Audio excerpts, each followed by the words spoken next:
I avoided Jedi Fallen Order when it was first released because it's associated with EA, but I'd heard quite a few good things about it and decided to check it out, and it is the best game I've played in a long time. The game world, or perhaps we should say the game universe, feels exactly the way that Star Wars should feel to be a genuine Star Wars game. The game is set somewhere around about 5 to 10 years after the events of Revenge of the Sith, or 15 to 10 years before the events of Star Wars Episode 4 A New Hope. What we see is a fully formed classical or original trilogy empire, so we get the classic-looking TIE Fighters, the classic-looking Stormtroopers, and the classic-looking Imperial-class Star Destroyers. So although we've got some classical nostalgia elements in this game, the game really doesn't rely on them to succeed. It isn't just a, do you remember these things, and then the game is trash. The gameplay itself, or the game mechanics, are excellent. You could maybe describe them as being perfect. I'm hard-pressed to think what's actually wrong with the game mechanics. Now, I don't mean that everything in the game in total was perfect. I have a few gripes of some of the things, but the way to control the sword fighting, that's the best way I've seen a game do it, and it's also extremely simple. But somehow, although it's very, very simple, it's really challenging to get it right. And so that's what actually brought me back to the game over and over again. Yeah, it's cool to be in the Star Wars universe, and yes, they do hit the Star Wars universe correctly. It hits all the beats it needs to. But the actual game mechanics are what I thoroughly enjoyed in this. Actually sword fighting with a large variety of different enemies and getting killed a lot. I died all over the place. So it wasn't just me running around and stomping everyone. I actually died over and over and over again at quite a few different points in the game. So putting aside the game mechanics, there's lots in this game that it just gets right. To begin with, you're playing a Jedi Padawan who escaped Order 66, so he's got a lightsaber, and the lightsaber sounds like a lightsaber should sound.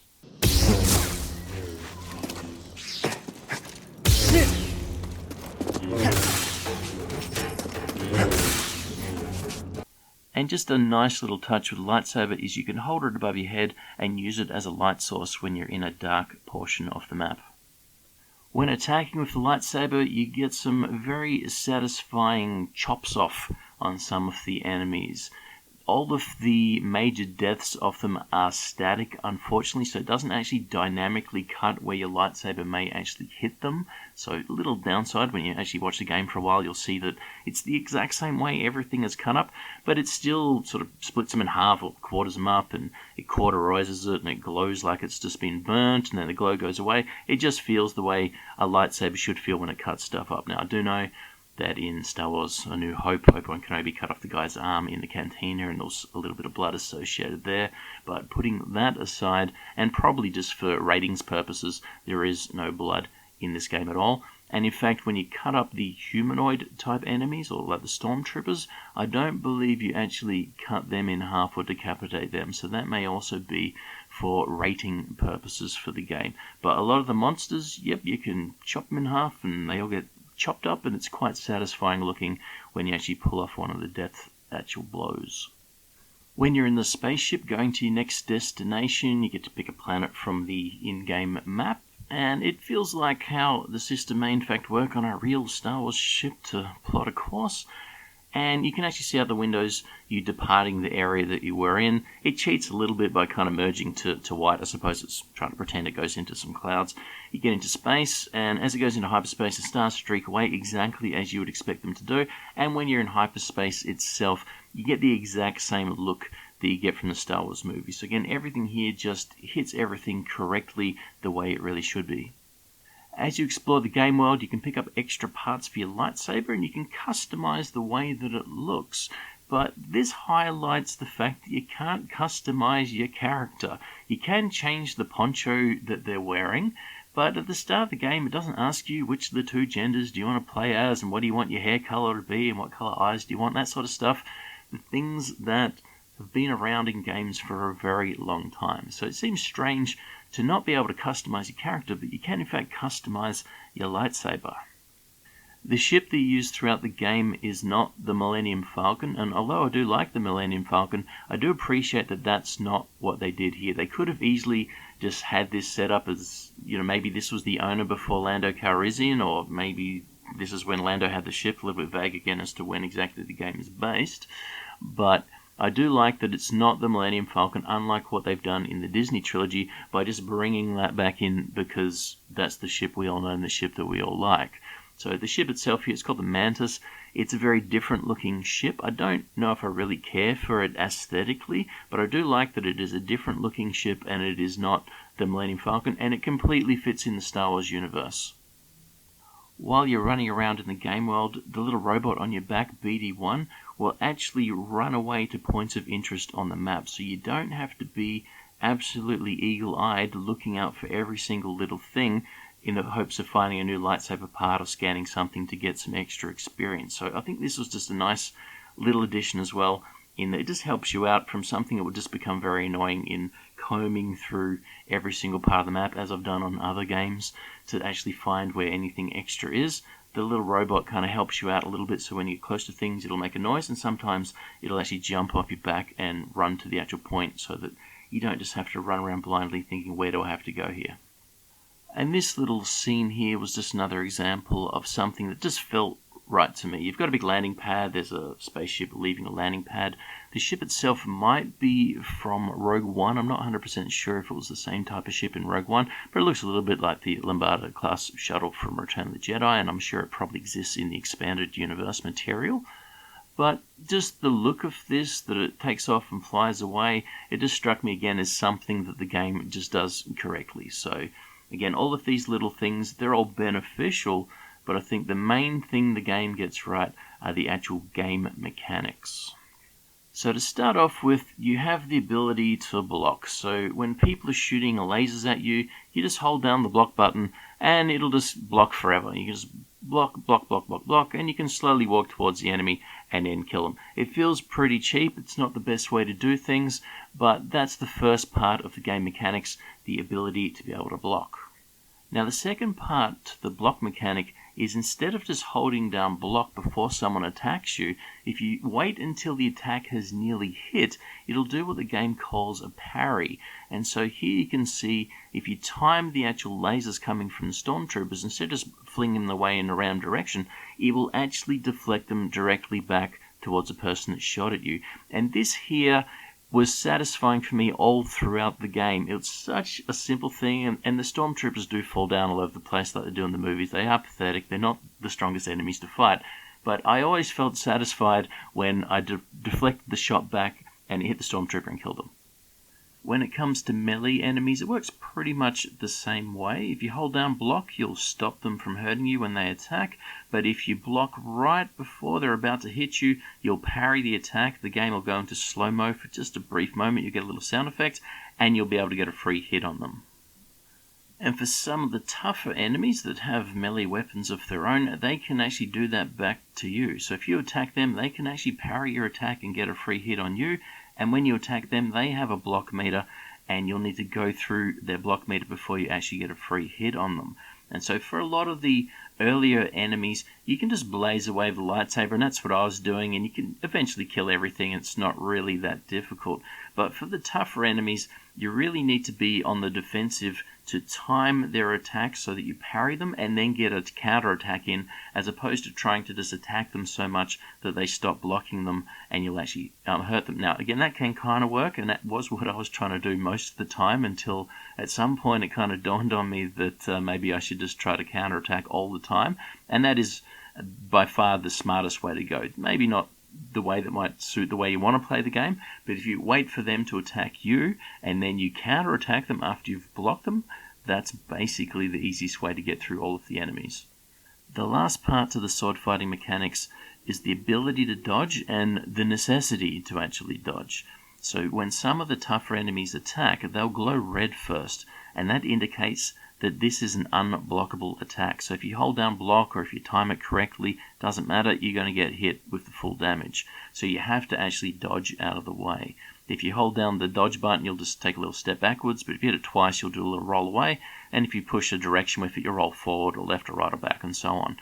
and so when enemies go red, you have to dodge instead of blocking, but some of the red attacks will be quick and some will be slow. So if you dodge straight away as soon as they go red, that actually won't help because they attack you after you've dodged, whereas some of them are very quick, and if you don't dodge straight away, you'll just get hit. And so that adds, again, a further element of complexity, even though it's just very, very simple. It's just it goes red, you have to dodge. Or they attack you, you have to block at the right timings. But getting all of the timings correct for the different attacks and getting all the dodging correct for all of the different types of attacks that you can't block, that's where the actual difficult part of the game is, or the challenging part of the game is, and that's what I actually enjoyed. So there's a wide variety of different enemies. They all have different attacks. You need to get used to what the timings are to block them correctly. You need to get used to what the timings are to dodge them correctly.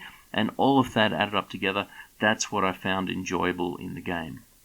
I didn't really have any interest in any of the characters. I guess the main antagonist was the most interesting person in the game, but I didn't really care about the plot. The plot was fine, but there's nothing really special to it. And also the game is 100% linear. You can't actually make any decisions anyway. You don't decide to kill someone or not to kill someone, or to go the good side or go the bad side, and so on. There is no branching in the story, which unfortunately means replayability is fairly limited. After I did complete the game on the middle difficulty, I have started again and played a little bit on the high level of difficulty, so I suppose that's one form of replayability, try the different difficulty levels, but there's not really a different way to see the story unravel or again to have anything branch out. So that's a little bit of a disappointment that replayability is very low in this game, which again is an excellent game. It's the best game I've played in a long time. Here's just a little example of one of the many random encounters that I found enjoyable to get through. I did remember this point from my first playthrough, so I knew there was a guy with a rocket launcher here, and you can't block the rocket launcher. Now, later on in the game, you do get the ability to do force push, and you can just push it back at him and kill him straight away, but at this point in the game, you don't have force push, and so you really need to get out of the way of the rocket and kill him as quickly as possible, but you can just see here that I couldn't do it. I knew what I had to do. I failed horribly. It's just a complete mess. I had no real plan other than I will sprint up here and jump up and kill him, and obviously it didn't work. But just this thing in itself, it didn't annoy me that I had to go back to the respawn point. I felt that the game was at a sufficient level of challenge all the way throughout, and again, throwing new enemies at you. Again, you got guys that shoot rockets, you got the normal stormtroopers, you got stormtroopers that throw grenades, you got a flamethrower stormtrooper, you got the stormtroopers that use electro battens to attack you. So even just the stormtroopers themselves, there was a wide variety of them, and then you've got all of the other enemies that you actually fight, which are quite challenging and quite unique. So lastly here's one of the early challenging fights. This is from the first main planet where you're actually out of the tutorial area. You don't have to fight this creature. You certainly don't have to fight it at this point in time. You can come back later. There's no reason to have to actually kill it. You just get to a loot box afterwards. In fact, if I remember right, you get to a loot box you can't actually open at this point in the game. Very frustrating when you finally do defeat it. Now, to begin with, I died a lot in this creature. So this is after I'd played through the game. I thought I knew what I was doing. I put a level of difficulty up, and I died a lot to this creature here. Now, the main reason for that was one of its unblockable attacks. First of all, it goes red, and then if you dodge straight away, it'll still hit you. You need to dodge at the last second. So I kept dodging at the wrong time. I knew it was the wrong time, but you need to dodge quickly to get out of the way for its other two unblockable attacks. So it has 3 unblockable attacks, and it has 2 normal attacks. It does a bite, it does a double bite, and it has the red attacks. And so when it goes red, dodge as quick as you can. That means you die to this one move because you've got basically no health at the start of the game, and this thing does that much damage that one attack will actually kill you, or the big attack will kill you. So you can see I died a fair few times actually trying to fight it. So this is the one where I did in fact finally kill it, but let me just break down some of its moves here to see what exactly is going on. So the first unblockable attack we get here is just the jump up and down. That really only hurts you if you're standing very close to it. So that one's really easy to get out of the way of, but you need to get out of the way fairly quickly. So as soon as it goes red there, you really want to roll out the way. Its second red attack it did here was where it throws its tongue out. If you dodge backwards, a lot of times it'll still hit you. If you don't dodge at all, it'll hit you. But if you just dodge to the side, it's fairly easy to avoid. I do believe you can cut the tongue off, although I never actually managed to do it in the game itself. It does give you a little hints on how to defeat enemies that you've already defeated, and it does say you can cut the tongue off. And so next it did its double bite attack, and I just didn't block at the right time. So I tried to parry it, I failed in parrying it, and what happened was the second attack depleted my block meter. And so I was stunned for a second there, but it didn't actually attack me to hurt me. So other enemies would have hurt me there, but this thing's too big and slow. It did 2 attacks. The second attack gone through my block meter, the grey bar down the bottom, and I got stunned, but I didn't actually get hurt because it didn't do a third attack. We then get the red jump up and down attack, no problems getting out of the way, and then here we get the attack that killed me all over the place. This attack will take 100% of your health at this point in time in the game, so you'll die if it hits you, and you can't dodge straight away. You need to wait.